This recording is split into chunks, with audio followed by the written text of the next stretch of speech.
Paz do Senhor, igreja. Amém. Bom dia. Feliz Dia dos Pais para os papais que aqui estão, aqueles que nos acompanham também online. Dia maravilhoso que a gente celebra, né, a paternidade. E paternidade, ela é, em primeiro lugar, uma honra a Deus, porque Deus é o nosso Pai e Ele cuida de nós, não é? Então, nós como pais, nós temos um dever de refletir para os nossos filhos a presença de Deus e os valores do Senhor sobre a vida deles. Então, Deus abençoe cada pai aqui, que o Senhor esteja te dando cada vez mais graça, sabedoria, discernimento, direção e visão além do alcance, que a gente tem que ver, principalmente pai de menina. Tem que ter uma visão além do alcance para ver os perigos que se levantam. Em nome de Jesus, brincadeirinha, mas em nome de Jesus, todos nós, não é? Temos um dever com o Senhor de cuidar daquilo que o Senhor entregou para nós. A palavra de Deus fala que os filhos são herança de Deus. Então, não são nossos, são de Deus. E a gente tem que cuidar deles para entregá-los para o Senhor, não é? Em nome de Jesus. Eu gostaria de ler com a igreja um texto que se encontra lá em Mateus, capítulo 23. A gente vai falar sobre nosso Deus, um Pai que cuida de verdade.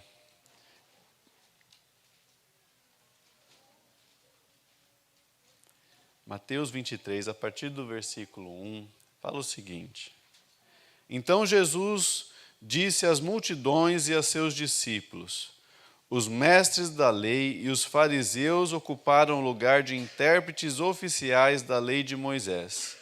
Portanto, pratiquem tudo o que eles dizem e obedeçam-lhes. Mas não sigam seu exemplo, pois eles não fazem o que ensinam. Oprimem as pessoas com exigências insuportáveis e não movem um dedo sequer para aliviar seus fardos. Tudo o que fazem é para se exibir. Usam nos braços filactérios mais largos que de costume e vestem mantos com franjas mais longas. Gostam de sentar-se à cabeceira da mesa nos banquetes e de ocupar os lugares de honra nas sinagogas. Gostam de receber saudações respeitosas enquanto andam pelas praças e de serem chamados de rabi. Não deixem que pessoa alguma os chame de rabi, pois vocês têm somente um mestre, e todos vocês são irmãos. Não se dirijam a pessoa alguma aqui na terra como pai, pois somente Deus no céu é o seu pai. Não deixem que pessoa alguma o chame de mestre, pois vocês têm somente um mestre, o Cristo. O mais importante entre vocês deve ser servo dos outros, pois os que exaltam serão humilhados e os que se humilham serão exaltados. Até aqui. Senhor, em nome de Jesus, obrigado, Senhor, por mais esse dia que o Senhor nos dá, Senhor. Um dia onde nós podemos celebrar, Senhor, a paternidade do Senhor sobre a nossa vida. Em nome de Jesus, nós queremos como igreja orar, Senhor, te agradecer por cada pai, Senhor, aqui presente. Cada um de nós tem uma responsabilidade diante do Senhor para com a nossa família, Senhor, de cuidar, de educar, de proteger de tudo aquilo que não vem de Ti, Senhor. Abençoe cada família aqui representada, Senhor. Senhor, se talvez nós não tivemos bons exemplos de pais, que nós possamos entender que o Senhor é o nosso Pai maior e que o Senhor venha curar toda a ferida da nossa alma, em nome de Jesus, Senhor. A Tua palavra foi lida e que o Teu Santo Espírito possa falar poderosamente aos nossos corações, possa nos dar a direção que vem do alto, Senhor, e que venha quebrar todo ensino contrário. Assim nós oramos em nome de Jesus. Amém. Amém. Os irmãos podem se assentar. Meus irmãos, nós estamos em oração pela vida do evangelista Walter. Eu não sei se ele está nos acompanhando nesse momento, mas em nome de Jesus, ele é amado e faz falta. Ontem ele fez muita falta. Em nome de Jesus, vai ser uma plena recuperação, rápida. Aqui o texto de Mateus, no capítulo 23, é um texto que eu particularmente gosto muito, porque nele Jesus está falando a respeito das lideranças espirituais. E quando Jesus vem para a terra, ele vem para trazer liberdade. Ele vem para quebrar, às vezes, aquelas correntes que aprisionam e que impedem as pessoas de viver aquilo que Deus tem para elas. O Senhor, quando nós estávamos sendo formados no ventre da nossa mãe, Ele já tinha diante dele um livro escrito com todos os feitos que Ele queria que a gente fizesse. E são coisas boas, coisas grandes. Mas, infelizmente, ao longo da nossa vida, da nossa caminhada, as pessoas, a cultura, o nosso ambiente em que nós crescemos, faz com que a gente perca a visão daquilo que Deus tem para nós. Às vezes a gente cresce numa família que tudo que faz é criticar cada passo que a gente faz. Essa pessoa dificilmente vai crescer com aquela expectativa grande de que, eu consigo fazer tudo porque Deus é por mim. Porque ela foi, infelizmente, criada num ambiente que não deu esse tipo de liberdade para ela. Existem outras pessoas que vão crescer em ambientes talvez sem qualquer um dos pais, um ambiente sem qualquer tipo de cuidado ou de carinho. São pessoas que também vão ter uma certa dificuldade ao crescer, de experimentar da bondade de Deus. Não porque Deus deixou de ser bom, mas porque as pessoas elas têm a visão de Deus baseada naquilo que elas experimentam, naquilo que elas vivenciam. E quando nós crescemos e agora passamos a poder tomar decisões por conta própria, nós nos ajuntamos a igrejas que o papel dessas igrejas é levar as pessoas para cada vez mais próximas do Senhor Jesus. Não para colocar mais em fardo, não para colocar mais peso ou para limitar o crescimento das pessoas, mas pelo contrário, mostrar que aquilo que elas experimentaram enquanto elas cresciam, se foi bom, glória a Deus, mas se não foi bom, não significa que Deus falhou com elas, mas sim que as pessoas falharam com elas. Da mesma forma, quando Jesus vem aqui e Ele está ministrando sobre o reino de Deus, Ele está falando com o povo que cresceu debaixo de guerra, cresceu debaixo de opressão, aqueles estavam debaixo da opressão do Império Romano. E além de todo esse tipo de opressão, eles ainda tinham a opressão dos líderes religiosos, que falavam que sabiam mais do que eles, que falavam que eles é que conheciam o caminho para se chegar ao céu. E se você ver aqui adiante, o Senhor vai falar assim, façam tudo o que eles ensinam, mas não façam aquilo que eles fazem. Mais para frente, Jesus vai falar assim, vocês impedem as pessoas de ser... Vocês não entram e impedem as pessoas de entrarem no reino de Deus. E em certo momento, quando Jesus está aqui falando com eles e está expondo essa hipocrisia, ele vai chegar num ponto que ele vai falar assim, versículo 9, Mateus 23, versículo 9. Não se dirijam a pessoa alguma aqui na terra como pai, pois somente Deus no céu é seu pai. Ele não está falando da Helena e da Lória não me chamar de pai. Ele está falando no contexto de pai espiritual. Criou-se ao longo dos anos um certo ensino muito preocupante de falar que as pessoas são pais espirituais. Você já ouviu isso? Eu sou seu pai espiritual. Eu nunca vi, e eu duvido que alguém aqui tenha visto, uma situação onde esse tipo de conduta, esse tipo de afirmação, ela é usada para ajudar a pessoa a crescer. Ela é sempre usada para mostrar assim, você me deve respeito, você me deve alguma coisa, mas nunca é no sentido de que estou aqui para você crescer. E Jesus fala, não chame ninguém de pai espiritual. Por isso, não chame ninguém de pai espiritual. Pai espiritual é apenas um, é Deus. E Deus exige que apenas Ele seja chamado de pai espiritual, porque Ele cuida de cada um de nós, de uma forma que ninguém aqui consegue cuidar. Ele consegue prover coisas para nós de forma que eu jamais conseguiria prover. O Senhor é aquele que vai nos dar direção e garantia de coisas que ninguém teria condição de dar. Ninguém tem autoridade para impedir a bênção que Deus decretou sobre a sua vida. Mesmo o pai espiritual, não existe isso. Se Deus ordenou uma bênção sobre a sua vida, essa bênção vai se cumprir na sua vida. É impossível alguém ter mais autoridade do que Deus. Eu lembro uma vez, lá no Brasil, foi um visitante ministrar, eu não vou lembrar agora o nome dele, eu lembro que era alguém da cocada, né? Era o apelido, porque ele vendia cocada depois dos cultos, para ajudar o ministério. E certa vez, ele estava ministrando a respeito sobre a bênção. Obrigado, presbítero Edmar. Ele estava ministrando sobre a bênção de Deus, e quando uma ovelha veio falar com ele, e Deus revelou para ele algo que ele iria fazer na vida daquela ovelha, e ele começou a orar pela ovelha, e conforme ele orava e ministrava sobre as coisas que iriam acontecer, ele ficou com ciúmes. Ele falou, não, mas daqui é muito bom para a ovelha. Não, agora também vou começar a profetizar coisa ruim. E a ovelha aceitou, e ele falou isso, e eu lembro disso com um absurdo, porque eu estava sentado ouvindo aquilo, e ele falava com uma autoridade, porque eu sou o pai espiritual daquela ovelha. E as maldições que ele lançou aconteceram na vida da ovelha. E eu falei, meu Deus, por muitos anos eu fiquei com isso pensando. Até que Deus me falou, a ovelha aceitou.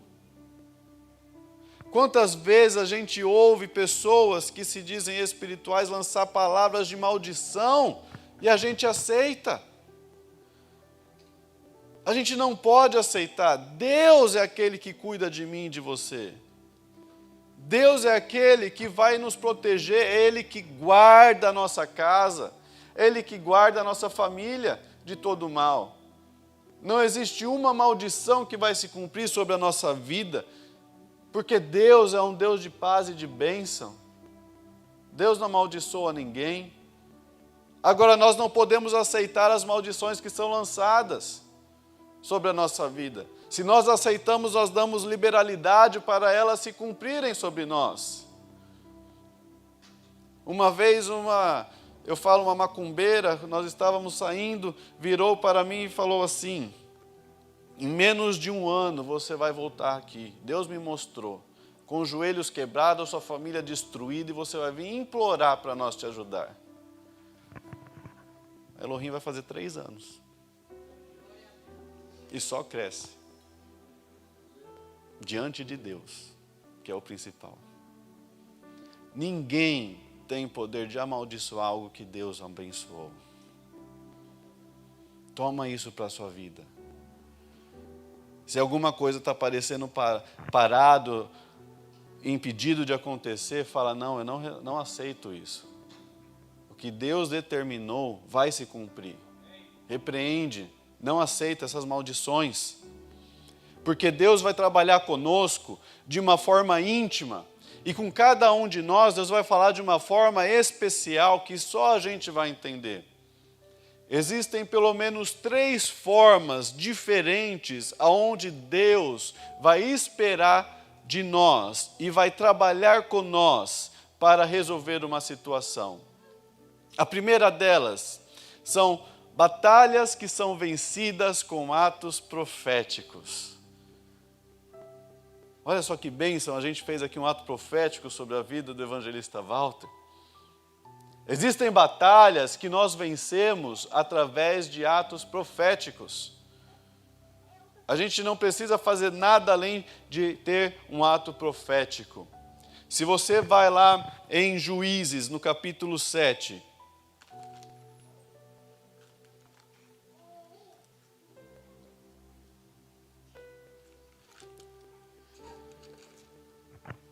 Juízes capítulo 7, versículo 19, você vai ver a história de Gideão, aonde Deus vai levantá-lo e ele com 300 homens vai enfrentar um exército inteiro.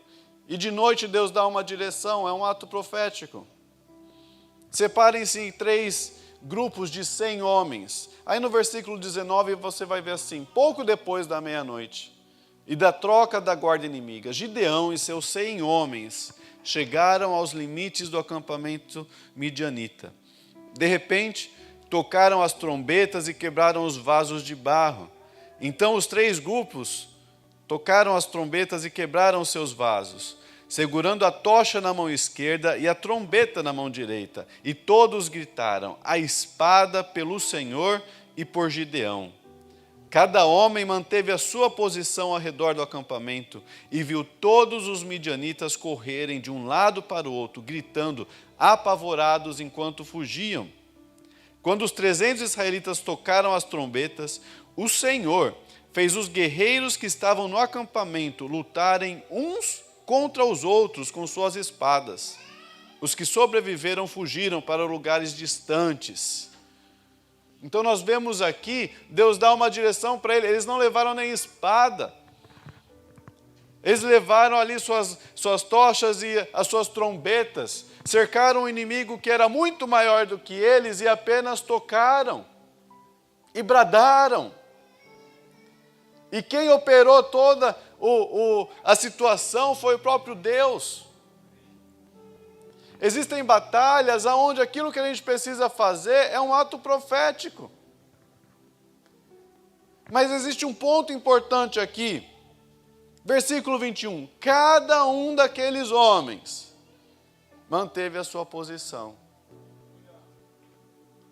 Batalhas que são vencidas com atos proféticos, elas necessitam que a gente mantenha a nossa posição. Não adianta eu fazer um ato profético e de repente eu voltar a viver como eu estava de forma diferente. Como se nada tivesse acontecido. Se eu quero vencer com atos proféticos, eu preciso manter a posição que eu tomei. E é o próprio Deus quem vai fazer todas as coisas acontecerem. Existem atos proféticos que são simples, como nós declararmos, como nós fizemos aqui de manhã, de cura. Existem atos proféticos que talvez vai falar para você se ir andar a sua casa 7 vezes.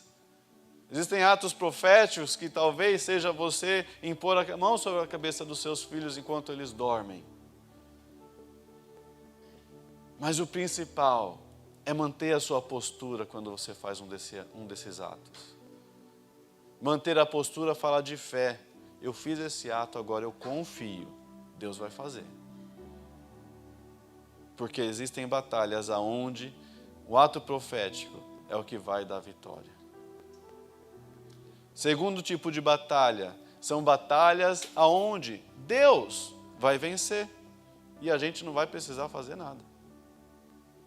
Existem situações onde Deus vai colocar a mão e a gente vai às vezes ficar ali na expectativa, se preparando para o pior, e Deus vai simplesmente colocar a mão e falar: não, isso daqui não vai acontecer. Vamos ver Isaías 37. Isaías capítulo 37, versículo 35.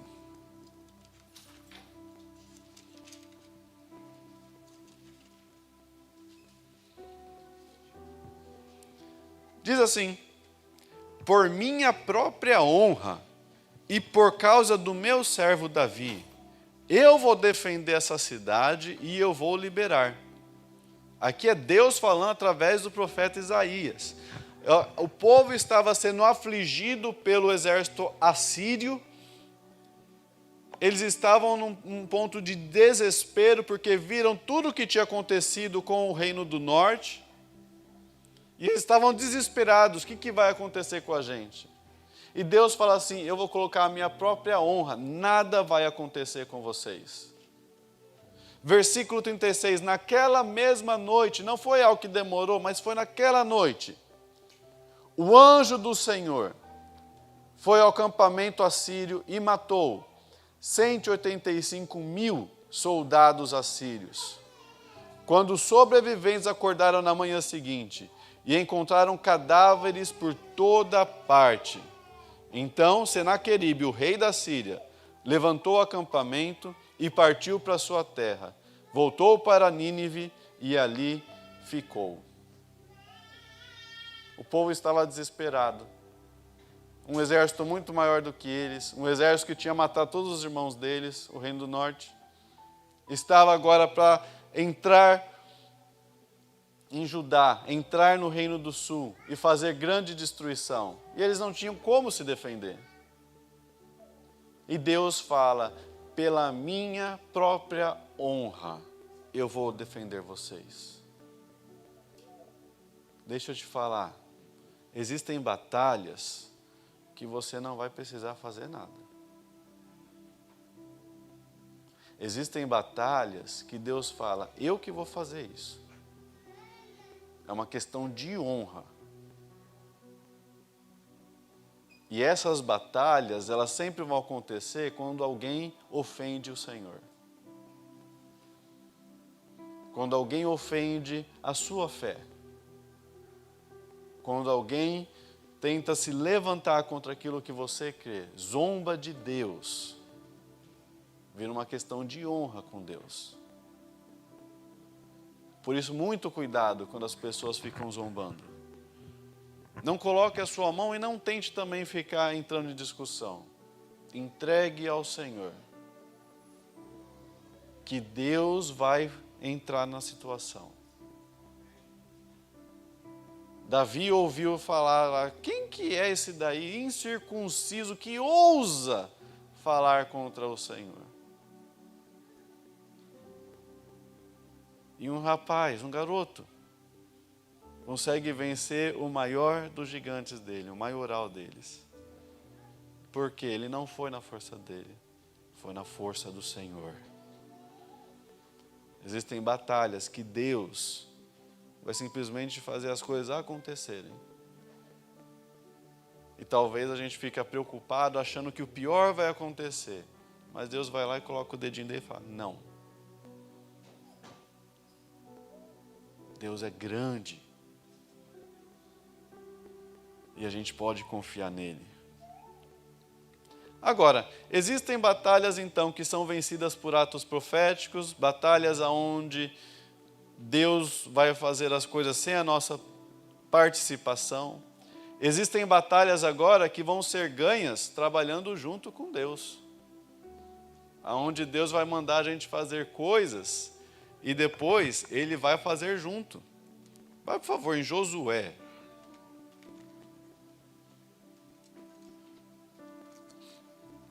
Capítulo 6. A gente vai ler do versículo 1 ao versículo 5.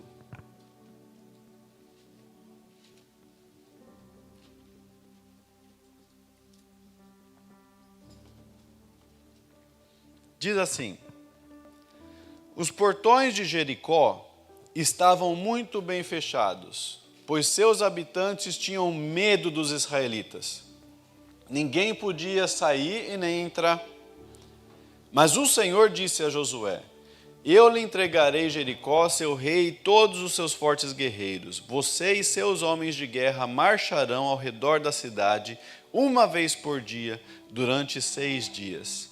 7 sacerdotes irão à frente da arca e cada um levará uma trombeta de chifre de carneiro. No 7º dia, marchem ao redor da cidade 7 vezes, enquanto os sacerdotes tocam as trombetas.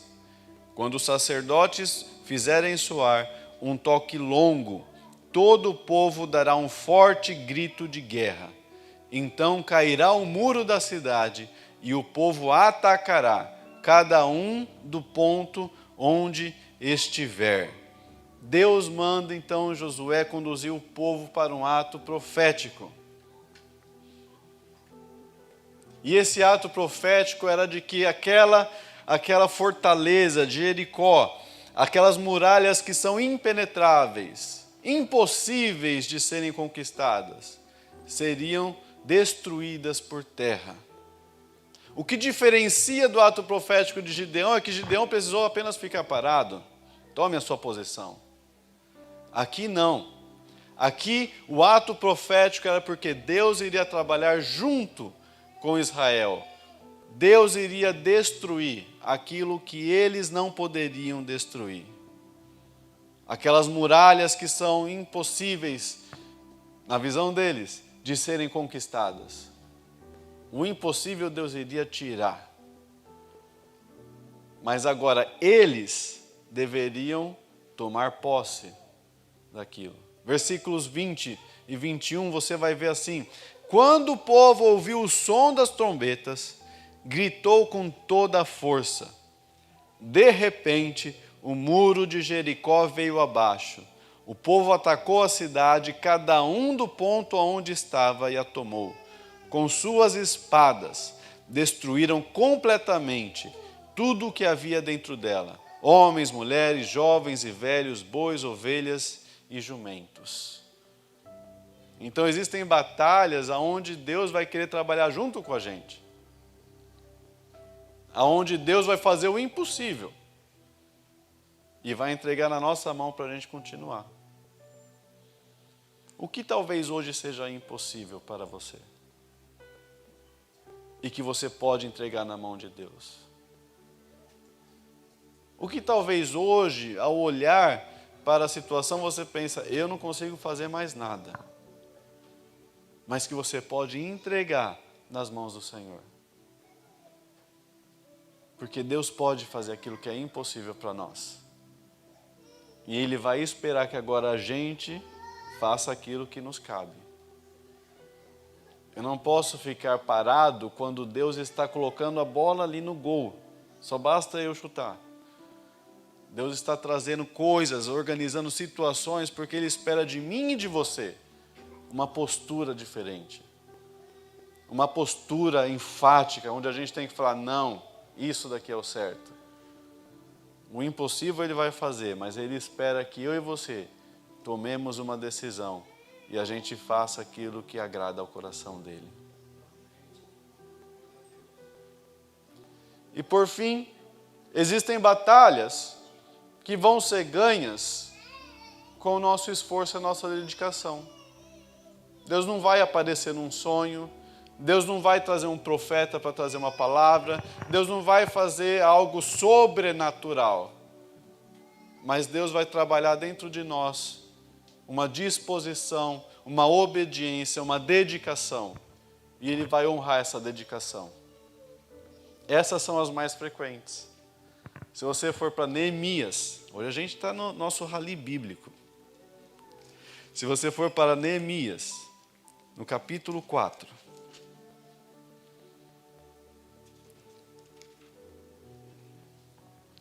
versículo 16, fala o seguinte: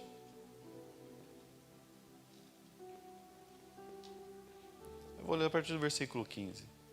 Quando os nossos inimigos descobriram que sabíamos dos seus planos e que Deus os havia frustrado, todos nós voltamos ao trabalho no muro.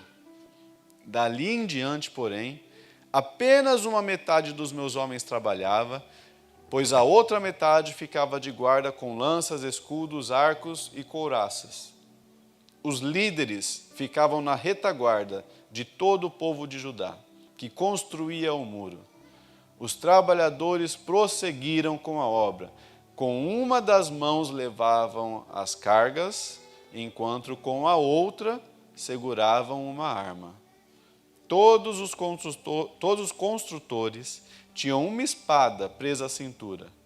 O tocador de trombeta ficava comigo para dar o sinal de alerta. Neemias tinha que construir um muro. O livro de Neemias é muito bonito.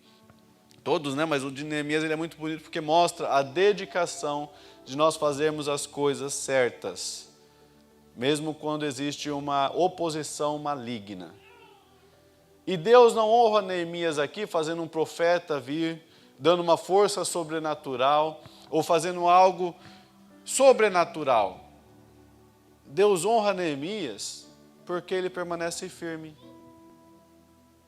E conforme ele vai permanecendo firme e cumprindo o propósito de ele estar ali, Deus vai dando planos, ideias, estratégias. Estratégias que deixam os outros com ciúmes. E esses outros começam a falar de Deus. Fala, tá vendo? É o Deus dele. Por que você é tão diferente? Porque tem um Deus que cuida de você. Por que quando você começa a fazer as coisas dá certo e outros fazem e não dá tão certo? Porque existe um Deus que está cuidando de você. A maior parte das nossas batalhas, elas vão envolver a nossa dedicação em fazer aquilo que é certo, mesmo quando está todo mundo fazendo o que é errado. Quando a gente toma a decisão sem pensar no que o outro vai pensar.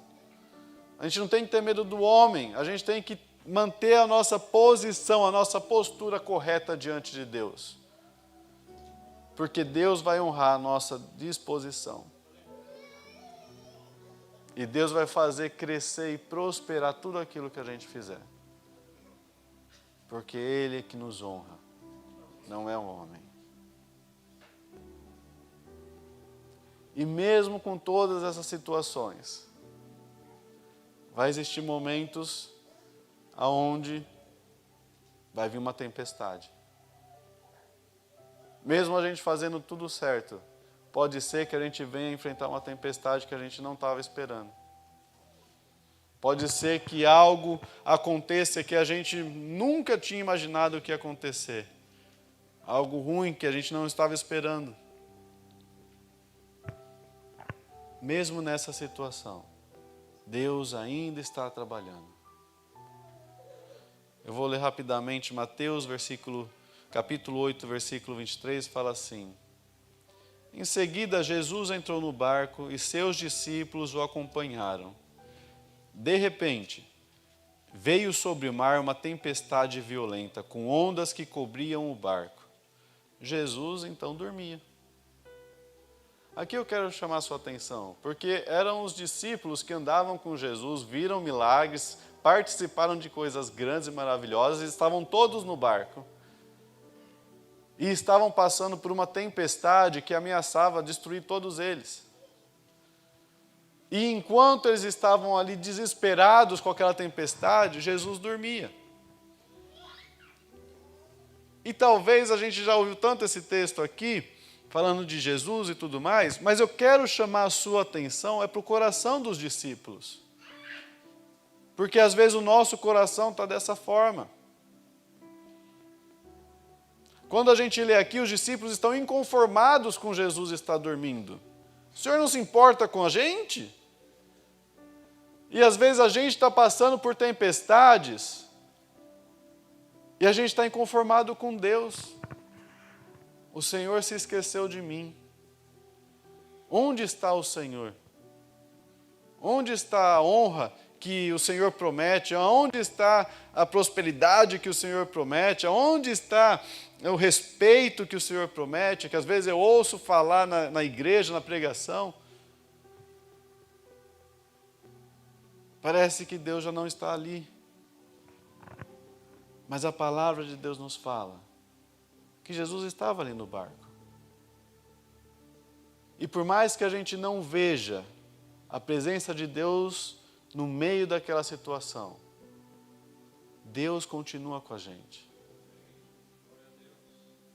E Deus tem um momento certo dele entrar com a provisão e mudar toda a situação. E Deus não faz isso conosco para nos testar ou fazer algo provocativo com a gente. Deus tem o momento certo e o tempo certo dele operar na nossa vida. Então, em toda tempestade, em todo vendaval, todo terremoto que surgir na nossa vida, pode parecer que Deus não está ali, mas Deus está com você. E Deus está cuidando de você.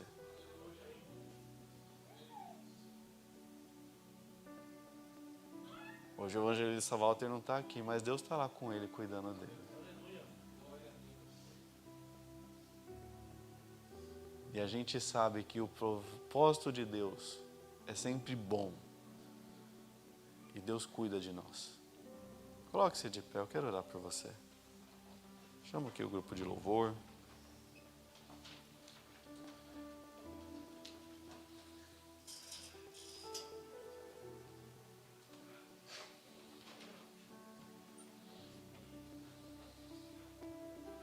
Quando quando Jesus levanta do barco, a primeira coisa que ele fala é: nossa, que fé pequena de vocês.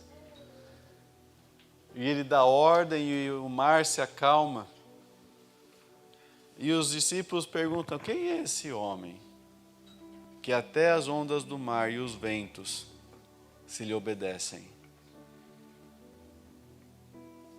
Jesus está muito próximo de tomar decisões. Muito próximo. Nós precisamos confiar nele. Confiar que ele tem algo grande sendo preparado. E que por mais que a gente não veja, nós podemos confiar e sentir a presença dele em nós. Curve a sua fronte, vamos orar. Senhor, em nome de Jesus, obrigado, meu Pai, por esta manhã. Obrigado, Senhor, por tudo aquilo que o Senhor tem feito em nossa vida, Senhor. Nós te agradecemos porque nós podemos ver as tuas mãos trabalhando. E mesmo quando a gente não vê, nós podemos crer que o Senhor está conosco. Senhor, eu quero orar nesta manhã sobre cada um de nós.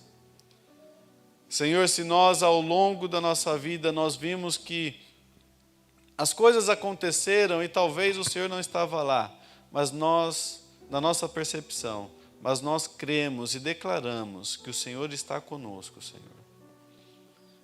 Cuida, Senhor, de toda a amargura do nosso coração.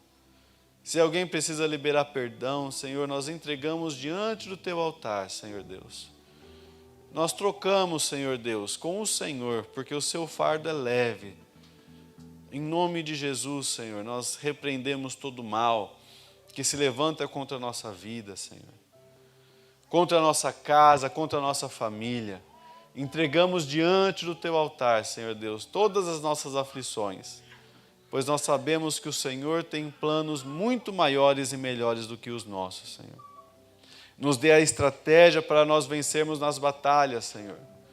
Senhor, existem batalhas onde o Senhor vai colocar as mãos e nós não precisaremos fazer nada.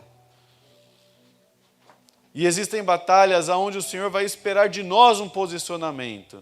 Nos dê estratégia e discernimento, Senhor, para saber quando agir e como agir. Em nome de Jesus, seja com cada um de nós, na nossa casa, no nosso trabalho, Senhor, neste ministério, que o Senhor possa nos dar cada vez mais direção que vem do alto, para louvar e engrandecer o Teu santo nome. E a Ti, Senhor, nós entregamos toda a honra, toda a glória e todo o louvor, porque só o Senhor é digno, em nome de Jesus. Amém. Amém? O grupo de louvor vai estar louvando.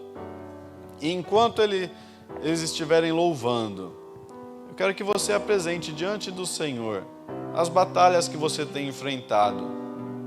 Eu creio que o Espírito Santo vai começar a ministrar no seu coração o que fazer e como fazer. Em nome de Jesus. Comece a orar ao Senhor. Comece a buscar a face do Senhor. O Senhor não é um Deus que está longe, mas é um Deus que está perto de nós. Está com os ouvidos abertos para ouvir aquilo que nós temos clamado ao Senhor. Em nome de Jesus.